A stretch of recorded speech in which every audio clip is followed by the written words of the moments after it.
Bonjour. Alors, notre deuxième vidéo est donc au sujet des rapports de force. Et nous allons parler de David et de Goliath. Mais avant ça, nous allons euh, parler des pactes, du pacte colonial. Il faut bien comprendre la valeur des mots. À l'origine, ça ne s'appelait pas traité, accord, ça s'appelait pacte. Donc ce nom influe toujours aujourd'hui. Qu'est-ce qu'un pacte? Un pacte, c'est un accord solennel entre des parties. Quand on dit solennel, ça veut dire que ça implique une force spirituelle et que les personnes qui se sont engagées dans ce pacte, si elles rompent le pacte, il y a des conséquences. Par contre, une personne extérieure, spirituellement, peut rompre ce pacte. Donc,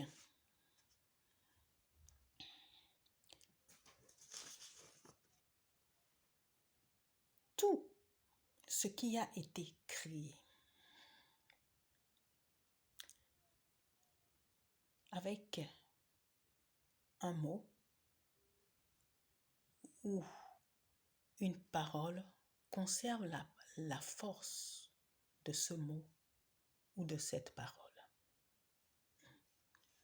Donc, tous ces accords aujourd'hui signés entre les pays de la terre-mère des hommes et les pays impérialistes, colonisateurs, etc., les chefs d'État, ils se retrouvent. Tout ça, en fait, c'est juste pour renouveler ces pactes. Sous d'autres formes, sous d'autres temps. Mais c'est toujours la même chose, sous d'autres noms. Mais c'est toujours la même chose. C'est un peu la même histoire que le franc CFA et l'éco. C'est la même chose, présentée de façon différente. Et donc, lorsqu'on se bat physiquement, il faut aussi se battre spirituellement. L'Afrique se lève, les enfants d'Al-Kéboulan, la terre-mère des hommes, se battent et de toute façon, ils vont se libérer.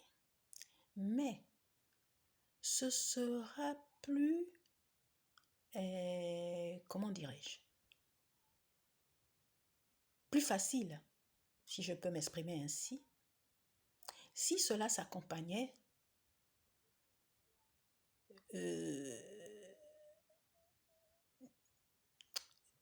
d'un côté spirituel, en ce sens que il est plus facile de se libérer en brisant un pacte. Donc, la lutte des peuples doit s'accompagner de prières, prières de délivrance, prières au Dieu des armées,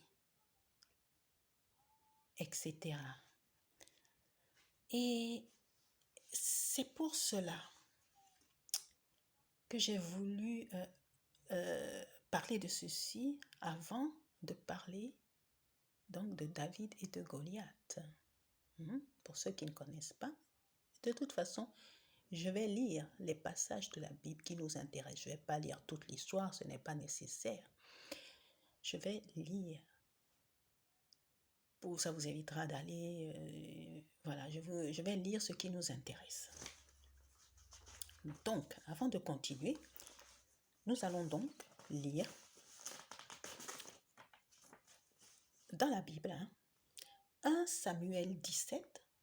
Donc, on va d'abord lire les versets 1 à 12, puis on lira les versets 32 à 37 et ensuite on lira les versets 43 à 52.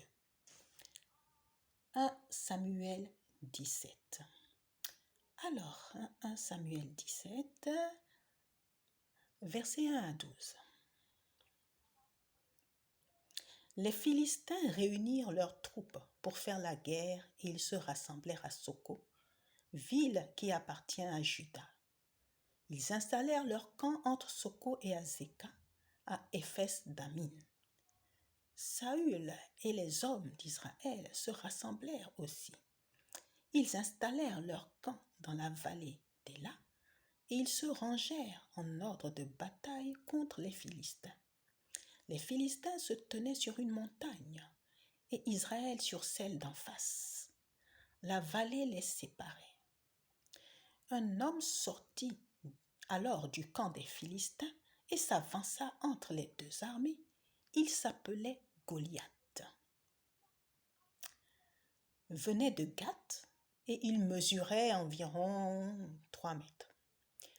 Il avait sur la tête un casque en bronze et il portait une cuirasse à écailles en bronze qui pesait près de 60 kilos. Il avait des jambières en bronze et tenait un javelot en bronze en bandoulière. Le bois de sa lance avait la grosseur d'un cylindre de métier à tisser et la lance en fer pesait 7 kilos. Celui qui portait son bouclier marchait devant lui. Le Philistin s'arrêta et s'adressa aux troupes d'Israël, rangées en ordre de bataille. Il leur cria : « Pourquoi sortez-vous pour vous ranger en ordre de bataille ? Ne suis-je pas le Philistin et n'êtes-vous pas des esclaves de Saül ? Choisissez un homme qui descende contre moi. S'il peut me battre et qu'il me tue, nous serons vos esclaves. Mais si je l'emporte sur lui et que je le tue, vous serez nos esclaves et vous nous servirez. » Le Philistin dit encore : « Je jette aujourd'hui un défi à l'armée d'Israël. Donnez-moi un homme pour que nous nous battions ensemble. » En entendant ces paroles du Philistin, Saül et tout Israël furent effrayés et remplis de peur. Or, David était le fils de l'Éphrasien de Bethléem, en Juda, nommé Isaïe, qui avait 8 fils. À l'époque de Saül, cet homme était vieux, déjà d'un âge avancé. Donc maintenant, nous allons lire les versets 32 à 37.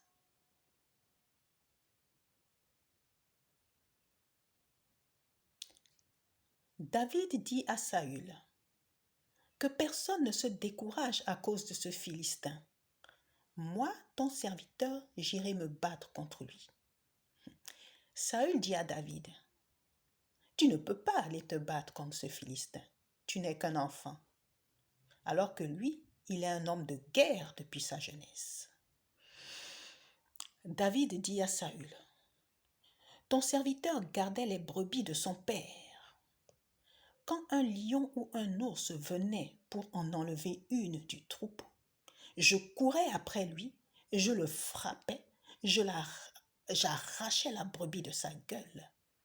S'il m'attaquait, je l'attrapais par la gorge, je le frappais et je le tuais.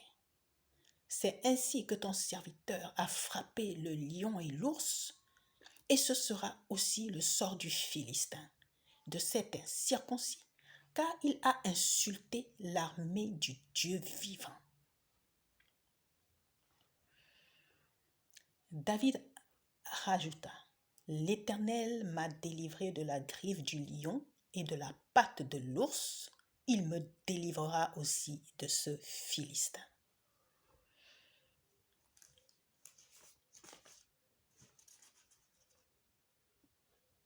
Saül dit à David : « Vas-y donc, et que l'Éternel soit avec toi. »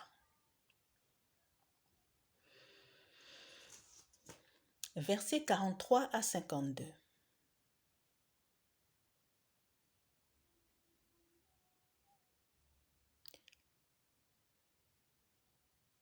Le Philistin dit à David, « Suis-je un chien pour que tu viennes à moi avec des bâtons ?» Après l'avoir maudit par ses dieux, il ajouta, « Viens vers moi, que je donne ta chair à manger aux oiseaux du ciel et aux bêtes des champs. » David dit aux Philistins, « Tu marches contre moi avec l'épée, la lance, le javelot. Moi, je marche contre toi au nom de l'Éternel, le Maître de l'univers, au nom du Dieu de l'armée d'Israël que tu as insulté. Aujourd'hui, l'Éternel va te livrer entre mes mains. Je t'abattrai et je te couperai la tête. Aujourd'hui, je vais donner les cadavres du camp des Philistins aux oiseaux du ciel et aux bêtes sauvages. Toute la terre saura alors qu'Israël a un Dieu. Et toute cette assemblée saura que ce n'est ni par l'épée, ni par la lance que l'Éternel sauve. En effet, la victoire appartient à l'Éternel et il vous livre entre nos mains. Dès que le Philistin se mit à marcher vers lui, David courut sur le champ de bataille à sa rencontre. Il porta la main à sa gibecière.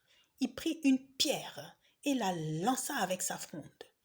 Il frappa le Philistin au front et la pierre s'y enfonça. Le Philistin tomba le visage contre terre. Ainsi, avec une fronde et une pierre, David fut plus fort que le Philistin. Il le frappa et le mit à mort, sans avoir d'épée à la main. Il courut, s'arrêta près du Philistin et prit son épée. En la tirant du fourreau, il l'acheva et lui coupa la tête. Voyant que leur héros était mort, les Philistins prirent la fuite. Les hommes d'Israël et de Juda se levèrent, poussèrent des cris et les poursuivèrent jusque dans la vallée et jusqu'aux portes d'Écron. Les Philistins, blessés à mort, tombèrent sur le chemin de Charaïm jusqu'à Gath et Écron. Voilà donc l'histoire de David et de Goliath. Je voulais lire le reste, vous pouvez aller, c'est dans la Bible, 1 Samuel 17. Et voilà donc les rapports de force. Les rapports de force ne sont pas toujours ce qu'on croit. Certes, la force, c'est la force, donc elle a des effets. Mais le temps, c'est le temps. Et Dieu, c'est Dieu. Donc, nous avons face à face qui se combattent un géant, pas très intelligent, qui compte sur sa force meurtrière, sa force de frappe,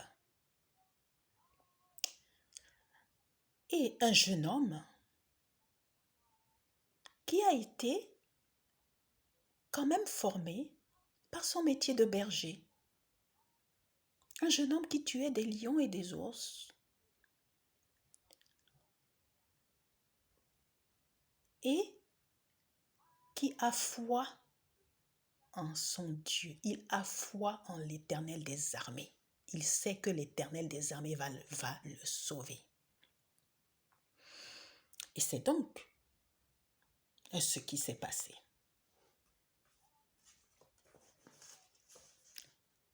Donc, maintenant,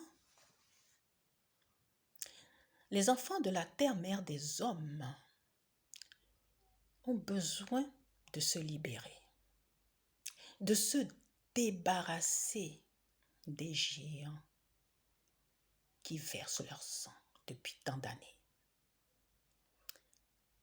Quelles sont donc les pierres que les enfants de la terre-mère des hommes peuvent lancer à leur bourreau pour pouvoir s'en débarrasser. Cela fera l'objet de notre troisième vidéo. À bientôt.